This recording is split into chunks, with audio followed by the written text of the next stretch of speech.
This is the story of a lost neighborhood and of its people who did not want to go. I don't want no money. I want my home.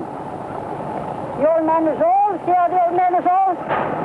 No more. That's enough. I don't want to get out. I said to my two daughters, they don't want to get out too because they spend a lot of money. Plenty of money they spend in this place. Do not get nice to nobody.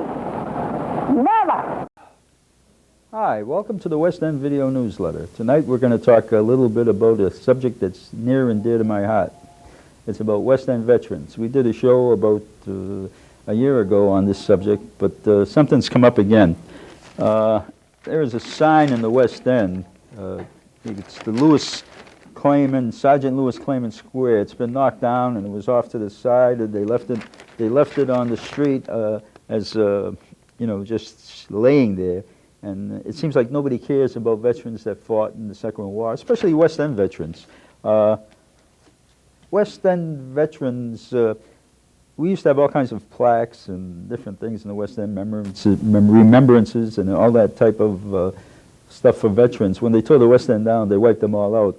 Now, the Clayman sign was there, and then it got knocked down for a long time, and there were certain people like Frank Levine. Frank Levine helped fight and bring back the Lewis Clayman, Sergeant Lewis Clayman sign. He was a flyer in the Second World War, and Frank Levine was too, and Frank fought to get the sign put up. And just recently, they knocked it back down again. And it's a shame that the city can't support West End veterans. West End veterans for years have been denied their rightful place in the West End. All their signs that were up, all the street signs that were named after West End veterans who fought and died. My brother died in the Second World War, is why I'm extremely concerned about this. And we've been trying to get the city to replace all the signs and remembrances. Matter of fact, I sent a letter in after the sign of the times about the Clayman sign. After it was knocked down and just placed on the side and totally ignored for about a year, I guess it was, some people got the sign back up, and it's back in place now. But I sent a letter in, and it said, West End vets snubbed. When Boston demolished the West End, it destroyed all the signs, plaques, and tributes dedicated to West End veterans. The Sergeant Lewis Clayman sign was the only one that survived because it was on Cambridge Street, which was not destroyed with the rest of the West End. Now they are trying to get rid of the last vestiges of our neighborhood, meaning the Clayman sign. Our veterans died in World War I, World War II, and in Korea. It is a shame that their supreme sacrifice should be ignored by Boston and its new residents. Every Veterans Day and Memorial Day, the media says we should not forget our war dead. Then they ignore our situation. Boston should remedy this situation, but it is too busy trying to forget what it did to the old West End. Now that's true, and like I say, the only place that you can really see any kind of remembrance to West End veterans of the Second World War and First World War in Korea is in St. Joseph's Church. They have plaques on the walls, and those are only the Catholic priests, the Catholic veterans, because the Jewish veterans they didn't belong to the St. Joseph's. And I would really like to get the situation remedied.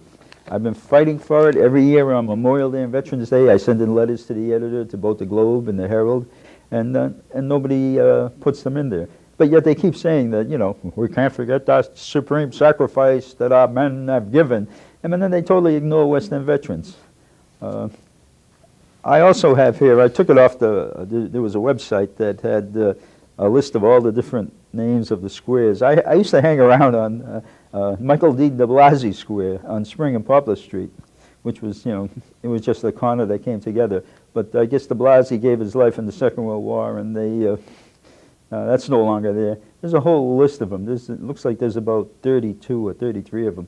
Just some of the names: John Bates Square, Anthony Catalini Square, Angelo Chester Square, Samuel Finkel Square, just a whole bunch. There's a Polish, Stanislaw Gozlowinski Square. There's a whole host of these things, and all these veterans died, okay, and nobody cares anymore, okay, because they tore the West End down. The only ones that remember them are people that used to live in the West End. I got from the same site a list of letters that from John Collins in Charles River Park that were talking about doing a pool of heroes. What they were talking about was doing a pool and naming all the, putting all the names of the West End veterans in there. And they hemmed and hawed for 2 years. They went back and forth. Then they were talking about putting trees. Here's a little insert. It said that throughout the area, that a beautiful reflecting pool, which is arranged as part of the landscape footpath that extends throughout the area from Charles Street through Cambridge Street, be dedicated and suitably marked as a pool of heroes. Secondly, we propose that major trees which are to be part of the landscaping along the footpath be individually dedicated and marked, if this plan meets with your approval. I guess it did, but the pool of heroes, instead of becoming a pool of heroes, became a pool of trash can. It had, they dumped it right into the trash can. So I guess maybe it would be more fitting if we put their names on a trash can, because that's where they dumped everything. You know, and the city, see, the city recognized the problem. They have it here, and they talked about it for 4 years, and they talked it to death and never did anything. So I know that I myself feel really bad about this, and every Memorial Day and every Veterans Day, I think about my brother who died in Italy in October 1944. He was in Italy for like, I think from the beginning of 43 up until 44, and they were fighting all from Mountie Casino all the way up. And it's a shame because he had 3 Purple Hearts. The last one, the third one, like they say, third time never fails, so the third one killed him.